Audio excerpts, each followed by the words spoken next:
This year has been one for the books, let alone this election. It has caused such a great divide within our country, our states, our communities, and even some of our families. We decided as a group that we would dive deep into the comparison between the 2016 and 2020 election, specifically in regards to our own age group. We also found it important that we interviewed our own peers here at BYU's campus to discuss their thoughts on this controversial topic. Now let's go to BYU campus, where we asked the questions, did you vote? And what were the main reasons you voted? I will say I kind of regret not voting just because, I just haven't been super involved in the community as much. So I do regret that, but that's pretty much my reason. So you missed voting? Yes. You just ran out of time, basically? Essentially, yes. Do you feel like you didn't vote because you didn't know enough about it in time to vote? Or was it just sort of missed the deadline? I want to say this is probably just take it as a student excuse, but I just felt like I was just right. I didn't have time for just everything. Busy. Yeah. So did you vote in this last election? I did. Awesome. And what was your reason for voting? It's just to be a good citizen. I think it's really a blessing to be able to vote and have democracy in this country, so we might as well be a good citizen and partake of that blessing. Awesome. Did you vote in this last election? This one this year? Mm-hmm. Yes. Awesome. And who did you vote for? I voted for Biden this year. Okay. And what were some of the main reasons you did that? I liked his platform on climate change and also what he's going to do just with the economy in our country right now. And I was just ready for a change. Okay. Awesome. Well, thank you for your input. Yeah. It doesn't really matter, but what were you saying the main reasons you voted? Just because it's our basic right as an American, we get to choose who our leaders are, and so I wanted to exercise my right to vote. And do you feel like there were good candidates? Not really. Okay. For my interviews, I did the same thing as Daniel did, except in a different area of America.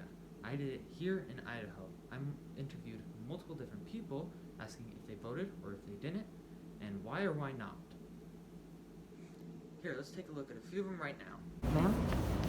So, is it okay if I ask you a few questions for a school assignment? Sure. So, did you vote for this past election? Yes. And why did you vote? Like, convenience or? I vote every election. Okay.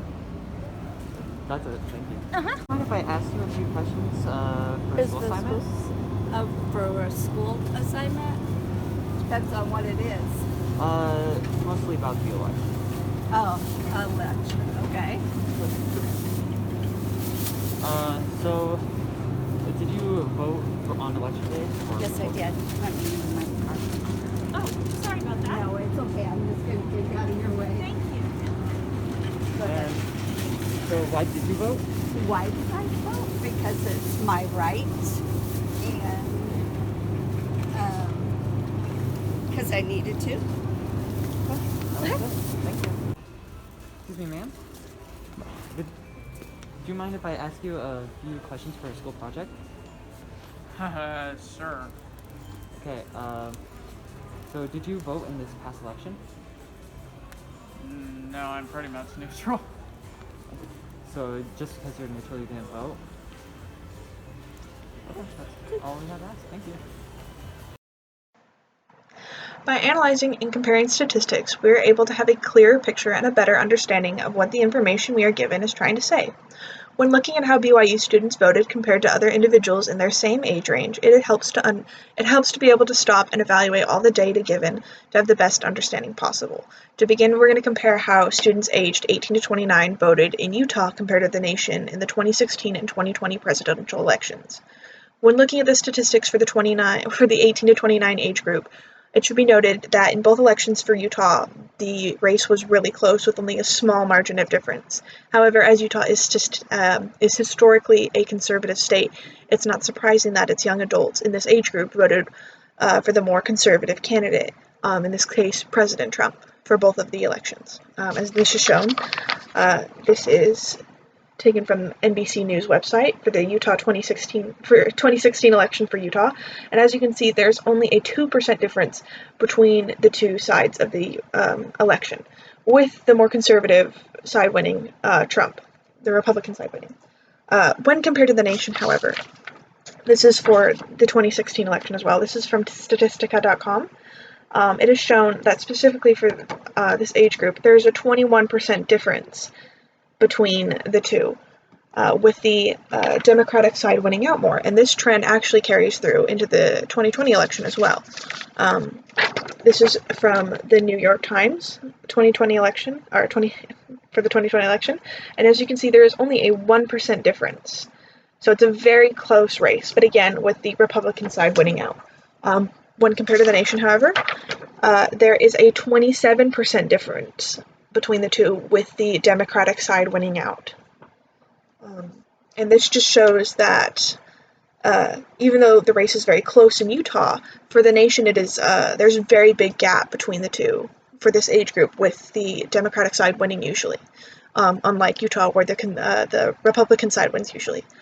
And looking closer at this for BYU, since BYU is a conservative and religious university, it is an educated assumption to assume that the students of BYU would follow the same trends as the state and university and vote in the past 2020 election more conservative.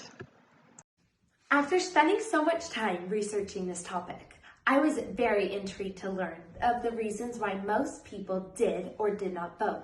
Often, the reasons people did not vote was either due to a lack of time or a personal belief. And I was inspired by the reasons most people voted was to fulfill a constitutional right they had to play an active role in our democracy. I found it fascinating to learn that the great majority of Utah votes conservatively, which differs vastly from the rest of the United States of America's votes. I hope that you walk away from this video with a better understanding that every single vote matters. I am proud to be an American, and I hope you are too.